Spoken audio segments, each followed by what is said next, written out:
Welcome. Good late morning to you all. We're so glad that you could be with us for this religious commitments to SDGs, focusing on children, hunger, water, and sanitation.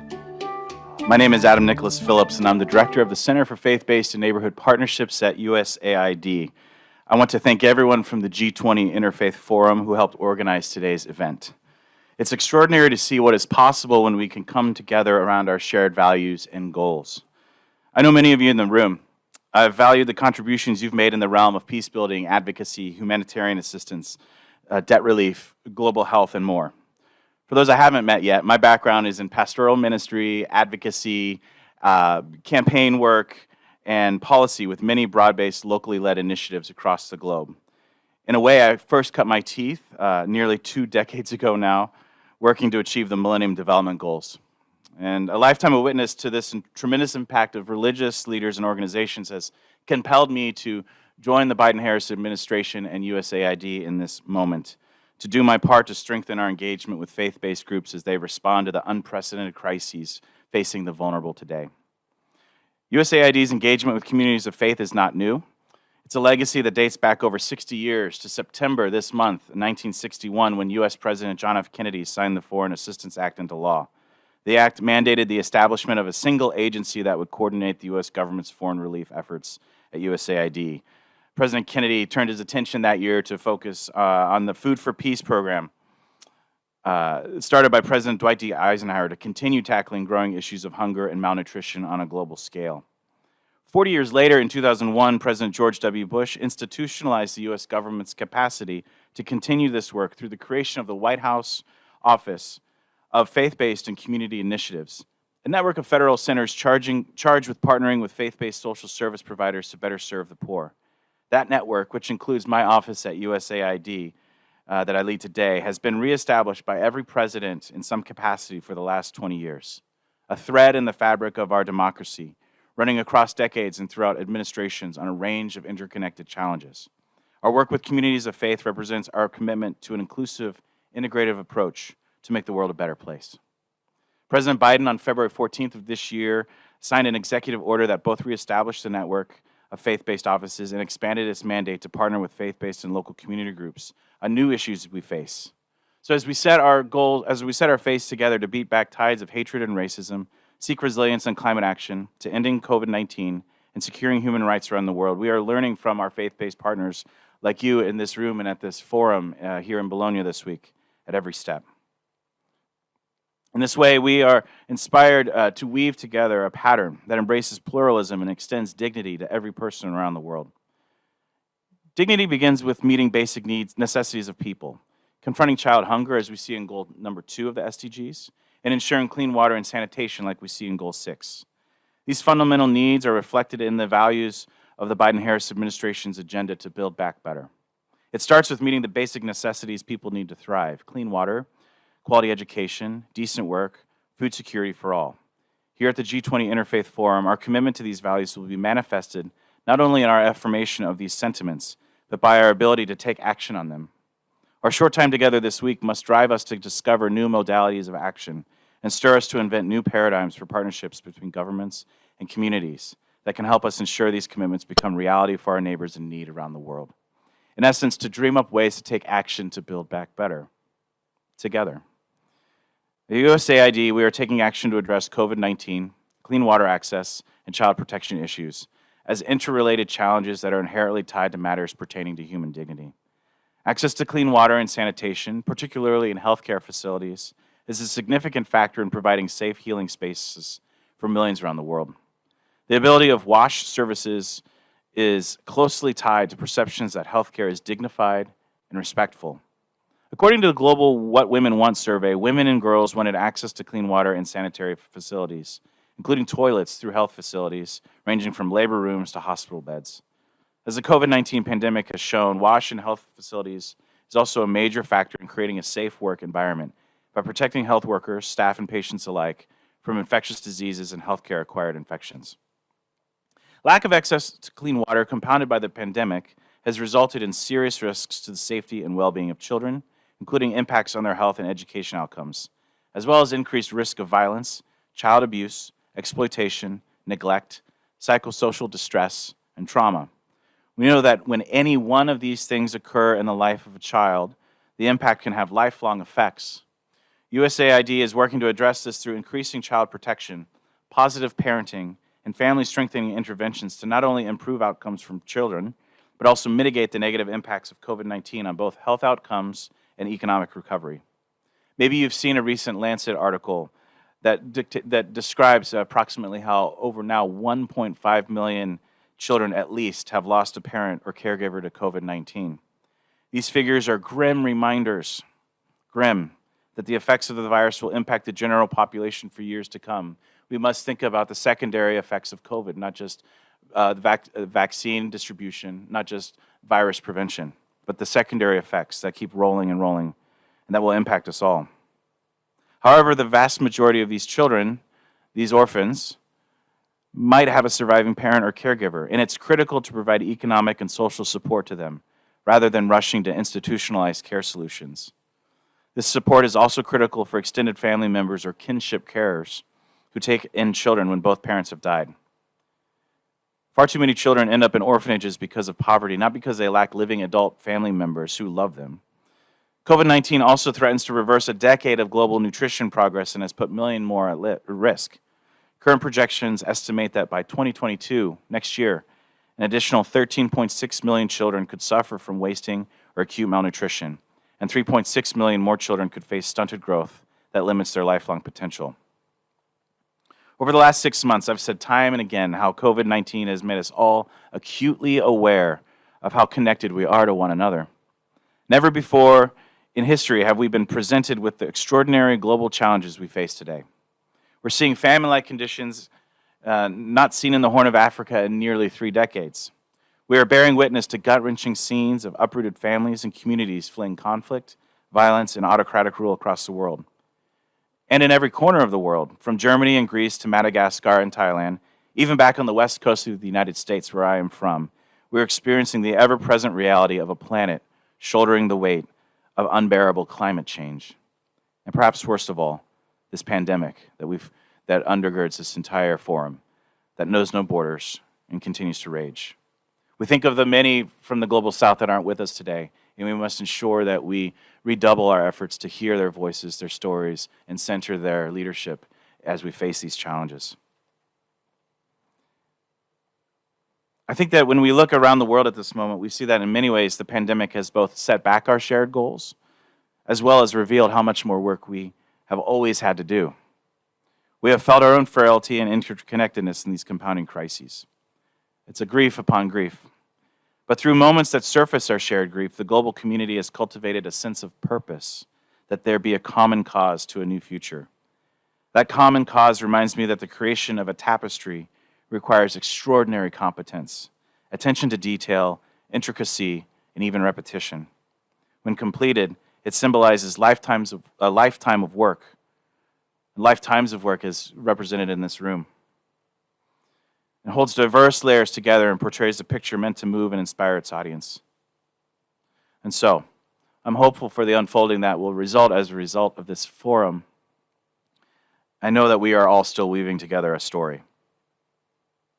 As we partner together on a shared path, may we perhaps be collectively inspired by President Biden's mandate for our office, to bring people of all backgrounds and beliefs together to meet our challenges, perfect our union, and restore the soul of the country and our world. I'm really grateful for this panel of tremendous leaders, many of them that I've gotten to know in my first 6 months in office. First, we will hear from Rudelmar Bueno de Faria, General Secretary of ACT Alliance. Rudelmar. Thank you very much, Adam. Good morning, everyone. It's a pleasure for me to be in this very important panel talking on a very important topic, the Sustainable Development Goals, the 2030 Agenda. But much more importantly, the commitment of religious commitment to the SDGs. It's always good and also encouraging to see faith actors occupying political spaces and platforms to contribute to an agenda for humanity. And that was the case when the framework was established back in 2015. Many religious organizations have been engaging that. Myself, I was working with the World Council of Churches in New York, in the UN setup.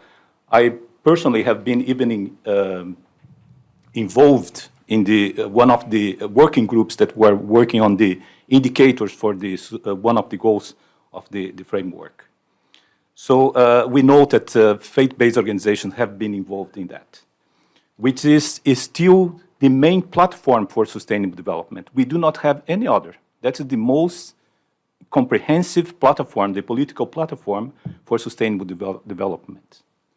Despite knowing that faith actors and organizations sometimes have different views on the 2030 agenda as a concept, without mentioning the opposing views on the scope of some of the SDGs, like gender equality, for instance, in terms of embracing the universality and the indivisibility of the gender equality. I'm saying that because we should not be romantic, but rather pragmatic on the religious commitment to the SDGs. They exist, but we need to take that in a different perspective as well. But as Adam mentioned, we cannot talk about the SDGs without framing it in the context of the COVID-19 pandemic, which has surfaced and exacerbated the dysfunctionalities of a society that was already in crisis, a normal that was already in crisis in most of our societies, in all the regions, and especially the shocking economic and social inequalities and the persistent discriminations such as racism, xenophobia, homophobia, and misogyny. It had and continued to have implications for humanity, societies, organizations, and that's not sparing faith-based organizations, religious organizations. So one of the points for that is that we cannot advance the sustainable development goals if we will not address issues of inequalities. And that's not only for religious organizations, it's for everyone. We know that the rapid and changing political, social, cultural, and economic context have posed challenges to humanity, but also to organizations and institutions that strive to uphold human rights, promote justice, and address inequalities in the world today. In the religious, we talk about social justice. All the religions embrace that as part of the values, of the religious values. But also we know that we are having a lot of challenges. And the biggest one is the confluence of fundamentalisms, the religious, the economic, and the political fundamentalisms that at certain extent are redefining values in our societies, are realigning institutions that in the past were opposing. They are now together to undermine human rights, pushing people and nations to very dangerous positions, as we see in the context of polarization, extreme nationalistic approaches, and also hate speeches. As the COVID-19 pandemic shows, all countries' health and wellness follow a social gradient. The lower the socioeconomic positions, the worse the health. And you saw that before even the pandemic, how the health systems were working or not working everywhere. And the differentiated and intersectional impacts become much more glaring when we zoom into specific thematic areas such as humanitarian assistance, climate change, gender justice, migration and displacement, and peace and human security. The focus of this panel today is to be about children, water and sanitation, and hunger. You saw that in the program. So I think that many of the catastrophes across the world today are increasingly related to climate change. And that is basically the key driver of poverty and an inhibitor for sustainable development, causing loss of lives, as you know, income and damage to properties, exacerbating population displacement and conflicts, and also all the issues related to sea levels rising and so on. But one aspect that is related to climate change is also right to water. We know that water will be the major issue in the future in terms of conflicts. And we need to have a right approach for that in terms of access management. That is a God-given gift to humanity. It's not a commodity. It's a common good for humanity. In terms of hunger, I think that Adam already mentioned that, but WFP released the figures of the 2020 situation in terms of undernourished people in the world. 10% of the people in the planet, they are not getting the food that they need every day. And the pandemic has exacerbated and disrupted even more that the economies, the job markets, and the supply chains and have also inflated the food prices. And even more people are experiencing moderate and severe food insecurity, meaning that they do not consistently have, as I mentioned, food for every day. And children especially, we know that more likely will die before reaching maturity. There is a big number of that expressed also in the WFP reports. Those who survive may also face some health and cognitive disadvantages throughout their lives. So that's a very clear thing. And talking about children as well, I know that my time is very short. There is also the digital divide. I'm thinking in terms of homeschooling, where most of the countries are using that as a way. And we know that the majority, the vast majority of the children in the world today do not have access to the technology, to the internet. And that is increasing the inequalities and the divide between richer and poorest people. Gender inequality, we cannot stop, not to talk about that, because that's, before the pandemic, it was already one of the biggest problems in terms of violence against human rights, women's rights. And with the pandemic, the situation is much more complicated now, domestic violence. But the other element is the setback, the pushback that exists today because of this confluence of fundamentalisms in terms of putting the women's rights even far behind. And that's how we will achieve the Sustainable Development Goals, when gender is one of the fundamental elements for us to achieve all the SDGs. And therefore, I would like to make the point that it's the significance of individual religious identities to those endangered by these conflicts and situations, the role of local faith communities, and the influence of local faith leaders are increasingly understood to be important components to address these situations, support sustainable development, and delivering of effective humanitarian assistance. And faith-based organizations, I will not, you know that, they are one of the major actors in terms of supporting that, in terms of being the first responding in humanitarian situations, community resilience, supporting development processes. And we know that the faith leaders are trusted community leaders, and they have a strong influence on the life of people. And we need to work with the faith communities. And especially when we know that around, according to estimations, 84% of the populations recognize themselves with a faith or a religion. So I think that we need to, as faith-based organizations, as religious communities, to highlight the unique value that we have in terms of engaging in these processes. And it's critically important that we engage in ecumenical, but in multi-faith inspired political and programmatic spaces, supporting climate change initiatives and engaging in partnerships that mobilize the moral and ethical imperative for global solidarity with people and communities affected by injustices and supporting them. We are in a key position at faith-based organizations. But one thing that we need to have very clear is that we will only be able to do that if we will address the root causes of injustice, vulnerability, and poverty. And it's crucial to engage in coordinated advocacy for justice and dignity for all at local, regional, and global levels. And for religious leaders, for us, it's about to be prophetic. When we mention to address the root causes of injustices, it's about prophecy. And that means that we need to denounce injustices and denounce the good news. That means advocacy against those elements and root causes, but also actions to be able to deliver what we want. I do not know about my time, but I'm going to conclude soon. The importance of fostering partnership with different stakeholders is an urgent need rather than an option for faith communities.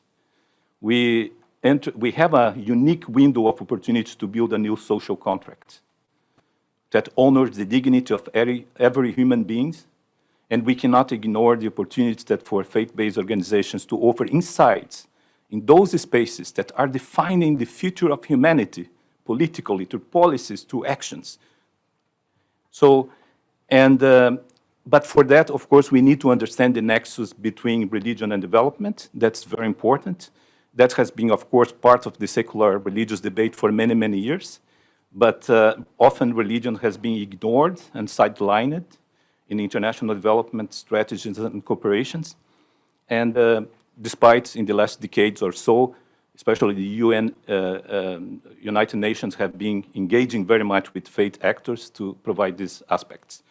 And finally, I would not like to conclude without mention one topic that I heard, and that was Dr. Arza Karan mentioned in the events that we had yesterday about the accountability. You know, faith-based organizations and civil society organizations, we are very strong in claiming that governments need to be accountable for the actions. But we need also in the faith communities to consider our accountability. When we mention about commitment to the SDGs, how we will hold ourselves accountable to this commitment and the actions that we need to do. But there is a hope, and I hope that that will be the way how faith-based communities together with the entire international community will be able to advance the 2030 agenda. Thank you.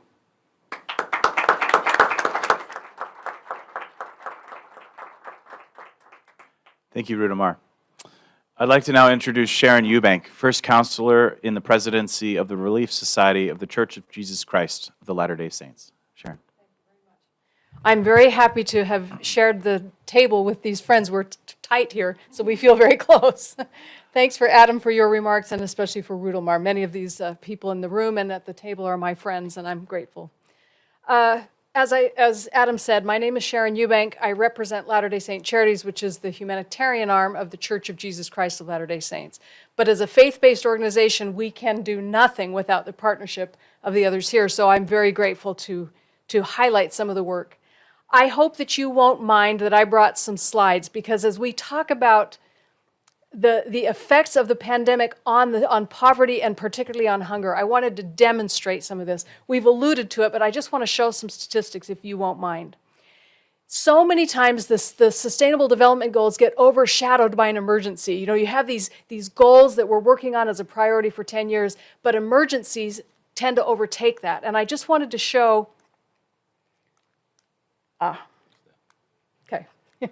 So of the 17 goals, 3 of them are particularly helpful for what we're talking about today, and Rudelmar talked about this already. Number 1, no poverty. Number 2, zero hunger. And number 6, clean water and sanitation. And although we could talk all day about those, I wanted particularly to talk about hunger. It is the most pressing, and there are some quite interesting developments that are going on toward that. So I'd love to just talk about those today. This statistic is interesting. Despite international efforts and improvements in other areas of global development, world hunger has been on the increase since 2014. Now, the pandemic made it much worse. If current trends continue, the number of hungry people could reach 840 million by 2030. That is a staggering number for the 21st century where we are. I bring this map, and you look at this map, and you can see the yellow is maybe the best, well, the blue is the best condition, then it goes to green and yellow, and you see the dark red places which are the most at risk. But I want to point out, when you look at that, yellow still represents 15% of hunger. That's bad even on its own. And so when we look at that map, I don't take very much comfort in that. In the 21st century, we ought to be able to do better. I want to give a little bit of information about why COVID has exacerbated the hunger situation. Now, the topic today was, in the face of the worsening situation, how can religious actors revamp and revitalize the agenda and overcome the globalization of indifference toward those who suffer? So that's kind of where I'm trying to head here. There are 3 statistics that capture the impact of this for me very vividly. The first one is 1 in 3 children under 5 are hungry. The second one is 45% of child deaths are related to undernutrition. And the third one, in 2/3 of countries, women are more likely to be hungry than men. So that sort of sets the parameters of what we're talking about. The reasons for hunger are not always straightforward, and you alluded to some of these, but they are food supply chain inefficiencies. We've seen very strong examples of that even in developed countries as the pandemic has gone forward. Gender inequality, climate change, disease, including the pandemic, and conflict. And probably conflict contributes the most. I won't, this is a very busy slide, but let me just point out that in 2019, there were 135 million people at risk of acute hunger. Acute hunger means you are actively starving to death. This isn't chronic hunger, that people just have periods of hunger. Since the pandemic started, so 2 years later, that number has doubled to 272 million. I don't know if we can appreciate the scope of what that actually represents. And the other one I wanted to highlight is, because of the pandemic, an additional 9.3 million children under the age of 5 will experience wasting, meaning their muscle mass is going backwards rather than forwards. This is an additional 9.3 million. We think about the very hungriest places on the world, and Yemen, of course, is an example. Madagascar is another example. 10% of children in southern Madagascar are wasting, as I talked about. But just the report yesterday is highlighting Afghanistan. Because of what has happened there, there's 1 million people at risk of dying before the end of the year. This is just talks about how difficult the situation is right now. Like climate change, like the disasters that are happening, weather disasters so quickly, they're happening bigger, they're happening faster, and they cannot be addressed without cooperation. So I think the days of us trying to tackle something on our own are past. We have to be able to coordinate with each other, which is why the forum like this is so important. I show this picture because so often where we get involved in food aid is right here. Is a hungry child, and aid comes in the form of whatever it is, you know, plumpy nut or whatever, but aid is given to that child. This is controversial to say, but we need to stop getting involved at the end, right here, when it's hit the news and it's a catastrophe. This is the place where we ought to be focusing on, instead of food aid, but on food development. This is a family, they're in Ghana. Their community has bought this little grinder, and they're grinding their cassava flour. And the best thing about this is it gives them a week's security. They can keep flour at home for a week with this communal grinder that they all belong to. That grinder probably costs the cost of about 10 meals, 10 emergency meals by the time you factor in the distribution getting it there. That has so much more to do with food security. But because of the emergencies and because of the crises and the emotional feeling of when everything is exploding, we spend our attention and we spend our money on food aid. My plea today is to back up and try to intervene before it hits the news on this food development earlier on. Do you know what the biggest predictor is of whether a child will be hungry? It's not what you think. It's whether they have 2 parents in their home. And you can feel the things that contribute to that. One parent leaves, goes to make money, sends money back, the marriage gets strained, and all of those things create stress and hunger on children. I want to highlight 3 things that Latter-day Saint Charities and its faith group network have tried to change and revamp since the pandemic started. We're in the middle of these. I wouldn't say that they're total successes, but I want to highlight some of the things that we've had to do to change. The World Food Program has the best distribution center in the world, and they have a system of hubs and spokes. So right now they have 3 global hubs, and they have 5 regional hubs, and then they have spokes that go out to places. You can predict where emergencies are going to be. The pandemic taught us we've always been very efficient in our global supply, but we've learned through the pandemic we need to be efficient, but we also have to be redundant, because something like the pandemic comes along and it cuts off that very efficient supply chain that you have, and then suddenly we've been left with nothing else. Latter-day Saint Charities invested $2 million in World Food Program's Hub and Spoke program to strengthen it during the pandemic. And they've moved 45,000 tons of goods through that hub and spoke system in the last 2 or 3 months. It's getting vaccine supplies, it's getting food, it's moving things along. But as we invested in that, we learned we should be doing this at every level of our distribution chain. So for small congregational projects that they're working on, or regional things or national things, we've started talking about we want to be efficient in our distribution and we want to be redundant in our distribution. I bring this up because the benefit of local faith communities is they often have different distribution systems. And so if they cooperate with each other, you get that redundancy along with the efficiency. The second thing I wanted to highlight is women as agriculture leaders. Because we looked earlier that women are more at risk to be hungry, and they often control the food or the food choices that are being made for the family, it's critical that women become involved in agriculture. They do most of the work, they own hardly any of the land. These are issues about equity that have to be addressed. Let me just highlight a little program. Latter-day Saint Charities, ADRA, Catholic Relief, Isra Aid, Rahma Worldwide, and Rise and Rebuild. That coalition of faith-based organizations has started promoting these peer groups of women farmers. So the woman you see in the black shirt is named Beatrice. She's a farm-based advisor. And her peer group, she goes out and negotiates for seeds, she negotiates for fertilizer, and then those women support each other and help each other. When the pandemic started, Beatrice was also asked by the Ministry of Health in Zambia to bring information about COVID-19 to her peer group. And so this isn't just about farming and seeds and income production, but it also transmits health information. Why does that work? Because they know each other. They're their neighbors, they belong to different faiths in their community, and they trust each other. And it turns out that trusting relationships are as important as the money or the food or anything else. And the most trusting relationships come through faith-based or through faith communities. Faith communities working together in these mixed religious groups, we've started to create these local citizen councils, and they have a shared purpose. And in this case, it's about food. And they forge a partnership with the local government. So the faiths come together, they create the council, and then they go to the local government for additional resources. Let me just share some of the things that they're doing with this counseling system. So these are 2 examples. These 3 women are in Paris, and they're working with the immigrant and the migrant communities.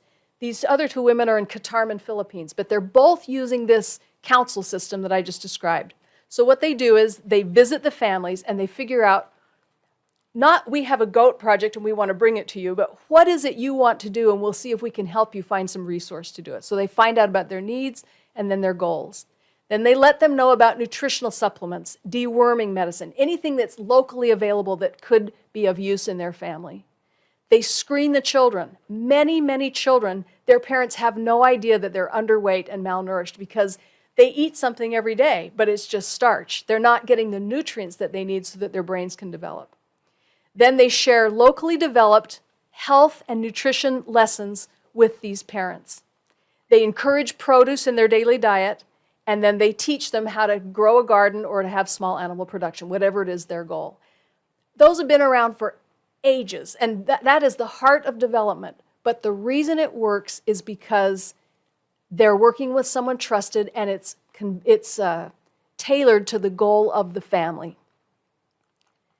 When families have knowledge about these things, and these interventions don't cost very much, they can make better decisions. This is a family in the Philippines, part of that program, father and mother and 2 children.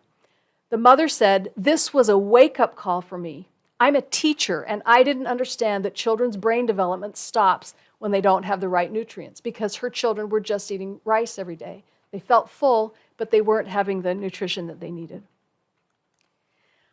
I want to conclude by just saying the great benefit of the Sustainable Development Goals is to cluster focused attention around critical needs so that we don't forget in the middle of responding to the emergencies these core principles that have to be addressed. Now, the theme for the conference is a time to heal. And I'd like to extend 2 calls as we make recommendations to the G20 that will meet in October in Rome. I'd like to make 2 recommendations for them.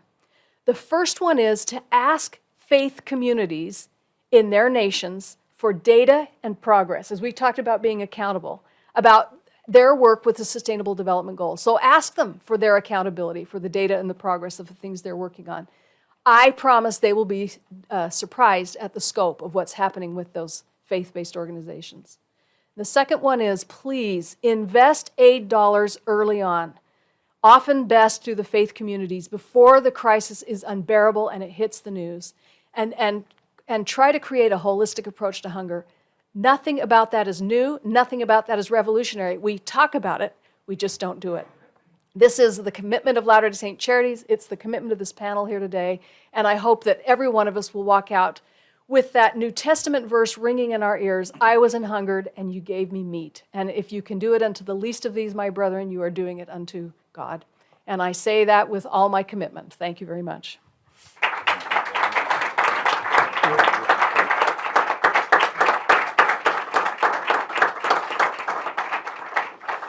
Thank you, Sharon. I'd like to now introduce Kirsten Laursen Muth, CEO of the Joint Learning Initiative on Faith and Local Communities. Kirsten. Good morning. Thank you to the organizers of this event and to Shiri, our hosts here in Italy. I'm honored to be a part of this panel. And I just want to preface what I'm going to say from with a personal voice. I come to this work as a person of faith, and I am a professional in this field. And when I come to events like this, I look to see how the work that we do is understood by those outside of our faith conversations.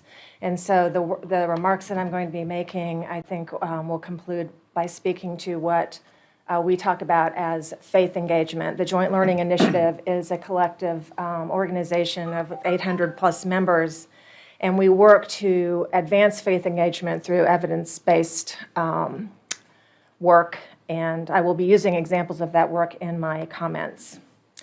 So what do the SDGs really mean to faith actors? The Keeping Faith in 2030 Religions and the Sustainable Development Goals research report documented that while faith actors were involved in SDG development, it was mostly the ones who were already at the table, usually northern-based actors. How much do local faith actors know about the SDGs? It's a mixed bag. Evidence from Ethiopia and India consultations with national faith actors showed that there was varied knowledge, and many didn't know about the SDGs, but were already doing activities in line with the SDGs. How can our global perspectives better include local faith, and especially local perspectives and priorities? I mention that because faith exists before we defined human rights, before we defined the SDGs, before we defined MDGs. And faith efforts have been working in this area for a long time, so our commitments predate the SDGs. Across the globe, COVID-19 has led many grassroots leaders and faith actors to expand beyond their normal scope of work, adapting existing work and taking on new challenges, such as dealing with misinformation. We have also seen at the same time a significant uptake in multitude of working groups seeking to inform the work of multilaterals, including the WHO. We often see the same actors at these tables. I mention this because I challenge us to widen our tables and to create new tables. Despite the impact they have had over the past 18 months, local faith-based community leaders and organizations have been excluded from, or at least not adequately included in decision-making at the national and international levels. A report from the British Medical Journal of Global Health cites research on the lack of community engagement, including perspectives on non-COVID-19 health and socioeconomic impacts of pandemic response measures at the national level. It underlines the value of formal networking systems, bringing community leaders together as peers, calling for more support and resources for these networks. In last year, JLI launched our Fair and Equitable initiative, which is our response to anti-racism and decolonized approaches.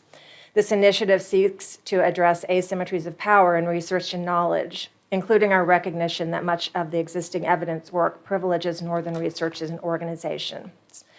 The faith world is complex and full of contradictions. We talk of dignity and yet too often remain silent or complicit in the face of harmful behaviors and discrimination. We know that while faith often brings people together, it also leads to divisions.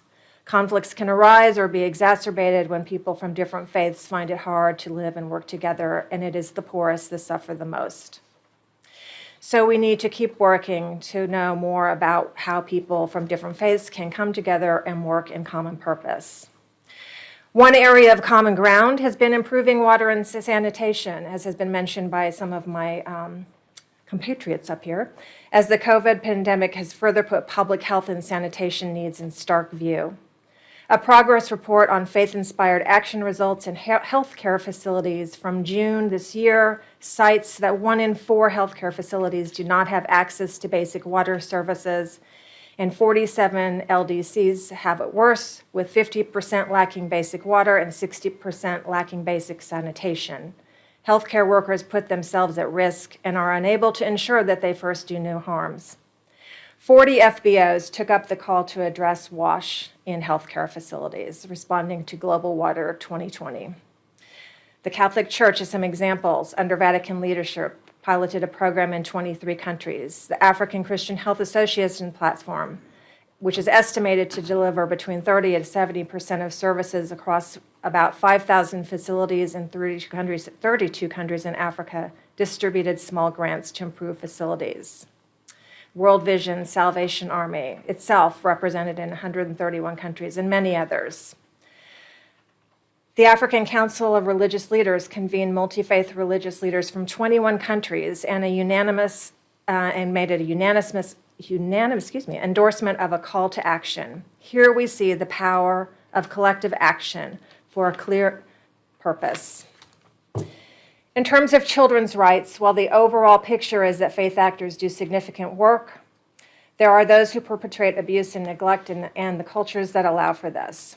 JLI's Learning Hub on Ending Violence Against Children highlights the potential to build on the transformational prophetic potential of faith actors to challenge, transform, and offer positive alternatives to religious, cultural, societal, and gendered beliefs and practices that underlie specific forms of violence against children. There are many examples of this, but in the essence of time, there's the Safer Seek partnership. Every organization is doing some incredible work in this field, World Vision and Channels of Hope, all of that. So moving to hunger, we know that prior to COVID, globalization had decreased poverty, increased food production for a growing global population. Over the same time, however, the timeless wisdom of how to sustain the land has been replaced by extractive industrial models that privilege profit and convenience.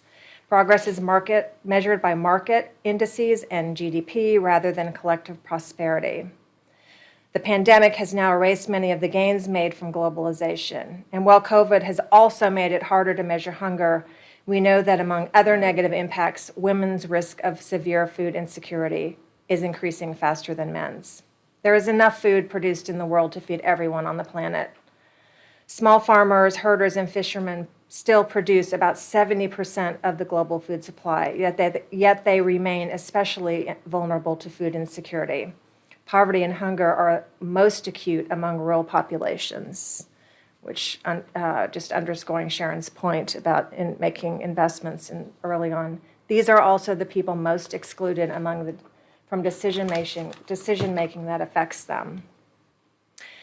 During a COVID panel on food and faith responses hosted by JLI and the Berkeley Center, Reverend Nikta of the Organization of African Instituted Churches stated that new visions need not be the priority, as many solid strategies were well defined before the COVID crisis. The OAIC has a clear vision for the future, turning around the congregation as a center of support for production, post-harvest management, organizing cooperatives, and engaging local and national governments. The OAIC works with research institutions to target specific crops that have minerals like zinc and iron, which meet the needs of pregnant and lactating mothers. Earlier in this forum, we have heard mention of indicators of human well-being, which address health, relationships, community, security, purpose, and environment, among others. Acknowledging that most of the world's population claims a faith identity, we could add religion and spirituality. According to Emma Tomlin of Leeds University, studies of the religion development nexus globally reveal that religion is often deeply ingrained in people's vision of what counts as progress, and that this has shaped understandings of development long before the emergence of secular global development discourses. So what needs to happen to make religious commitments to the SDGs successful? The religious commitments have been around longer than the actual commitments have been articulated, and various forms have been articulated now. So what needs to happen? So I want to talk a little bit about deepening and expanding our models of faith engagement, starting with modeling real dialogue. Our spaces need to allow for faith actors and their partners to acknowledge their differences while recognizing the perspectives they share. We need a willingness to learn from each other and to seek the truth rather than seek to be right. A successful dialogue is one where you learn something about yourself, a bias, an assumption, a perhaps newly flexible line in the sand, while at the same time learning more about someone else. Learning more and becoming more aware about your own self is what is going to enable you to understand someone else better. So I just want to talk about that I just think that's really important. We've talked a lot about dialogue, but that exchange is and should be transformational. The Faith and Positive Change for Children initiative is an example of a faith engagement strategy that has taken the time to develop a methodology known as heart-mind dialogue. The initiative is a tripart collaboration between the Joint Learning Initiative, Religions for Peace, and UNICEF. Initially, UNICEF did a global mapping of its work with faith actors, revealing that they have historically partnered through individual sector programs, which led to a siloed approach with often parallel and short-lived efforts. This FPCC initiative advances faith engagement in two ways. It is a long-term commitment, and it's not without its challenges. I will personally tell you that. However, it is authentically trying to do this, and I respect that very much. So the two ways are strengthening the capacities of faith-based communities, networks, and actors in evidence-based, systematic, and integrated approaches to social and behavior change in support of the results for children and families that UNICEF so well prioritizes. Secondly, a theory of change based on principles, guidance, and tools that supports UNICEF country offices to engage more effectively and systemically with faith actors for more holistic and integrated programming, moving away from the ubiquitous message-focused and instrumentalist models. This approach is being rolled out in 8 countries in Africa with planning underway in 4 additional regions. It's complicated, it's underfunded, and it is truly well-intended, and I want you all to know about it. Another approach that I think will support successful faith engagement is advancing public knowledge about religion. We usually speak of religious literacy, and that is very important, but that term may be too narrow and even alienating. We can move away from explicitly religious content to explore broader values and experience that connect rather than exclude. This kind of literacy fosters respectful pluralism.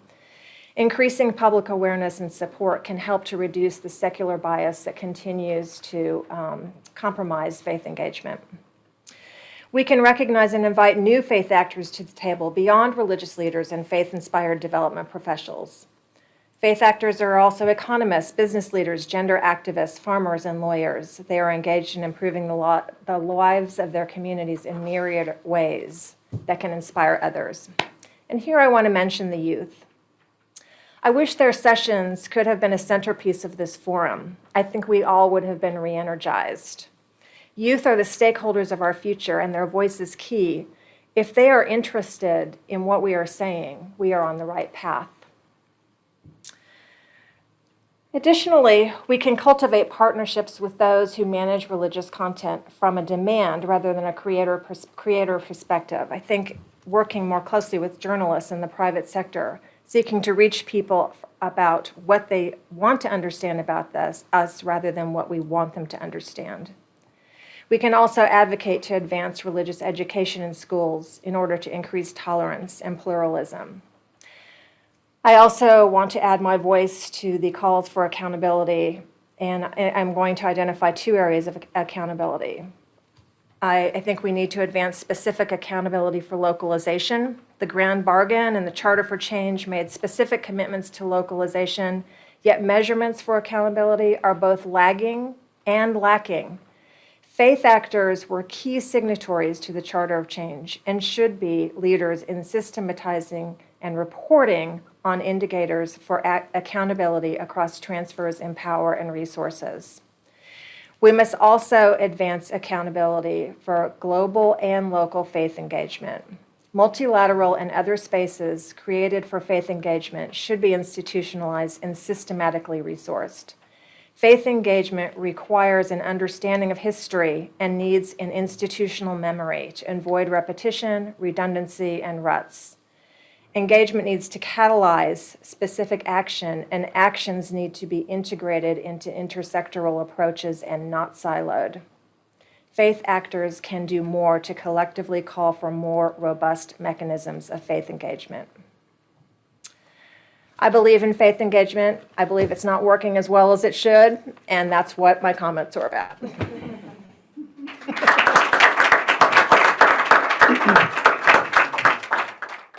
Thank you so much, Kirsten. I'd like to now introduce Peter Prove, Director of International Affairs at the World Council of Churches. Peter. Thank you very much, Adam. It's an honor to join this distinguished panel and rather exceptionally well gender-balanced panel, which is very pleasant to see. I want to share with you, for the purpose of this discussion, some of the examples by which the World Council of Churches, under the leadership of the General Secretary, Father Johann Salke, who is, I'm pleased to say, present with us in this discussion, how we are trying to engage our global constituency of some 580 million people in pursuing these purposes, in particular, those focuses that frame this discussion in this session: children, hunger, water, and sanitation. Firstly, the Church's commitments to children, which is a plan of action and an open invitation to WCC member churches and partners to address the needs of children as an integral part of the ecumenical commitment to justice and peace, and to the realization of the SDGs for some of society's most vulnerable and important members. This has become the foundation of a WCC program implemented in partnership and in very close partnership with UNICEF. There are three main pillars for joint efforts under this program. One is preventing violence against children and promoting child protection through church communities. Two, promoting meaningful participation in church and society by children and adolescents.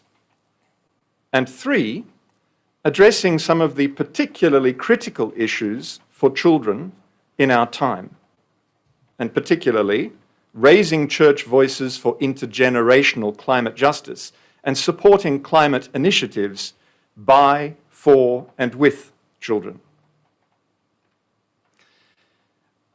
Another, and I would like to emphasize this as well, another important issue in this regard is the need to acknowledge that many children today, more than at any time since the Second World War, are displaced or refugees who are fleeing from their homes and in special need of protection. Now, currently, around 1,500 churches and partners are actively engaged in the implementation of the Church's commitments to children. We want to contribute more in this respect, embodying the qualities of child-friendly, caring and protecting churches, anchored in solid child safeguarding measures. But we also have to confess that collectively we have fallen short. and the gravity of those failings are all too painfully obvious. So, capacity building is a strong component of the Church's commitments to children projects. For example, the Out of the Shadows resource equips churches with tools to prevent and address child sexual abuse. Another recent publication, Cooler Earth, Higher Benefits, provides resources for church action to respond to the climate crisis that threatens future generations. The second example I'd like to share with you is the Ecumenical Advocacy Alliance Food for Life campaign, hosted by the World Council of Churches. The Food for Life campaign promotes just and sustainable food systems and adequate nutrition through a rights-based approach and enhancing local food systems, and mobilizes action and reflection for food justice and zero hunger. This campaign seeks to educate, inspire, and mobilize faith communities to take action for increased food security and sustainable agriculture in their contexts.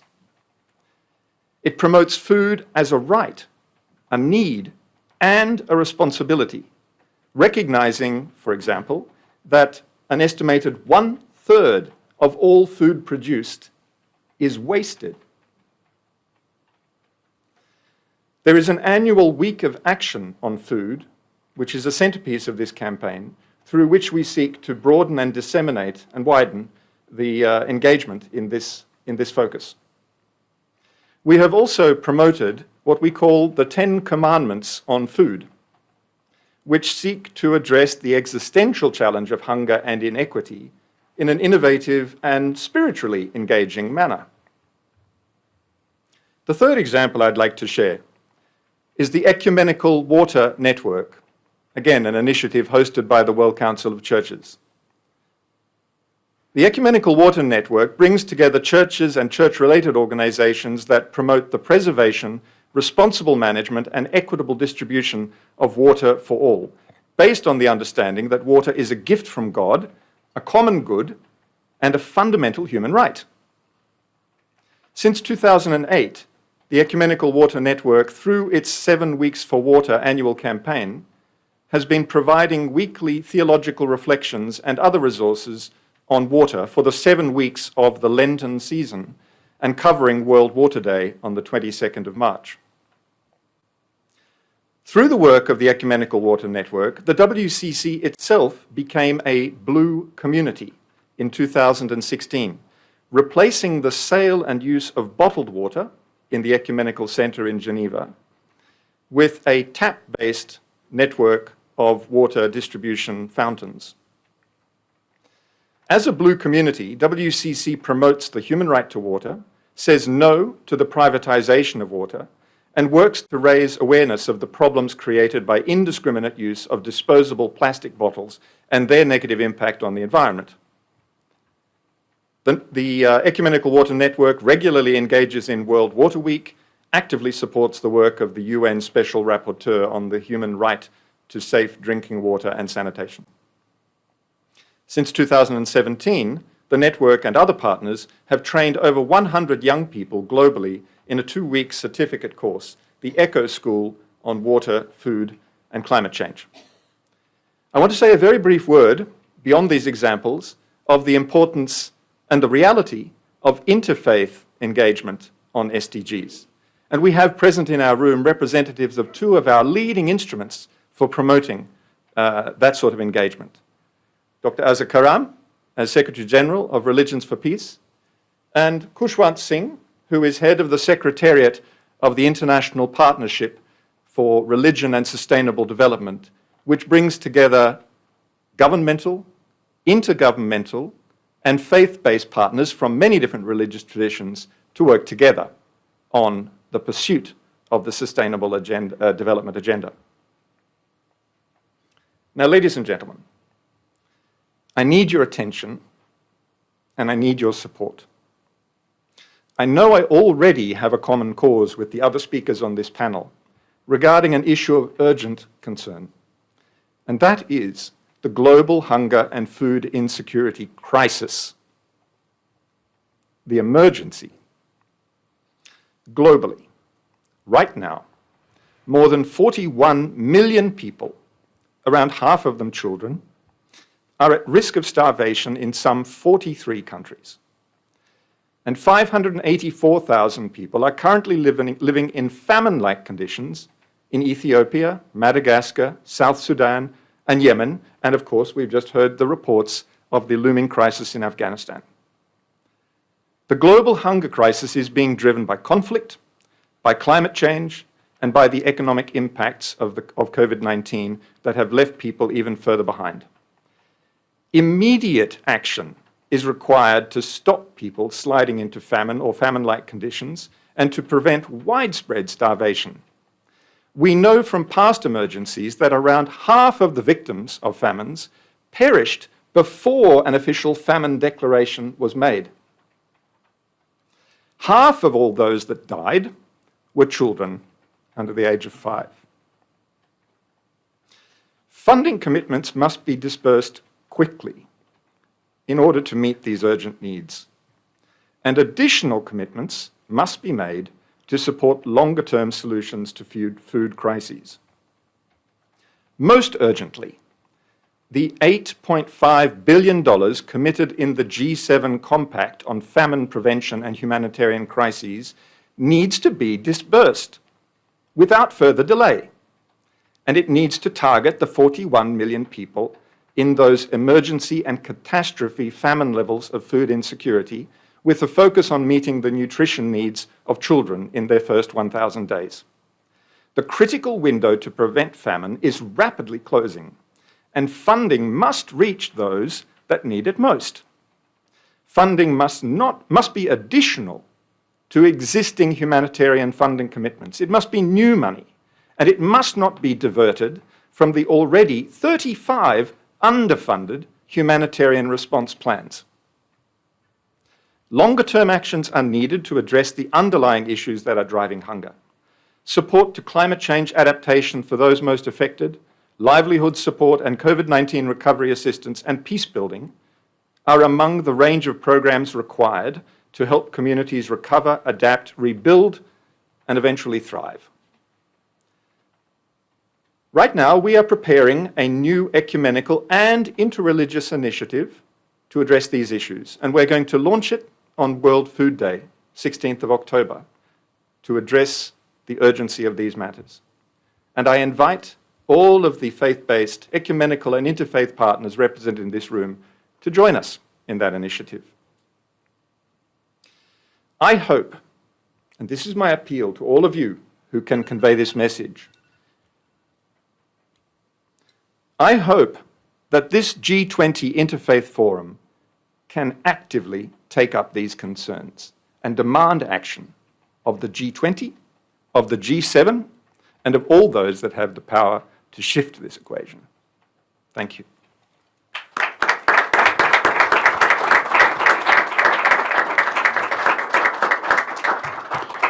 Thank you, Peter. I'd like to thank our panel. I'd like to thank you for listening. And we may have started late, but look at us. We've ended early. So please go out into Bologna and enjoy your afternoon. And we will see you later today. Be well.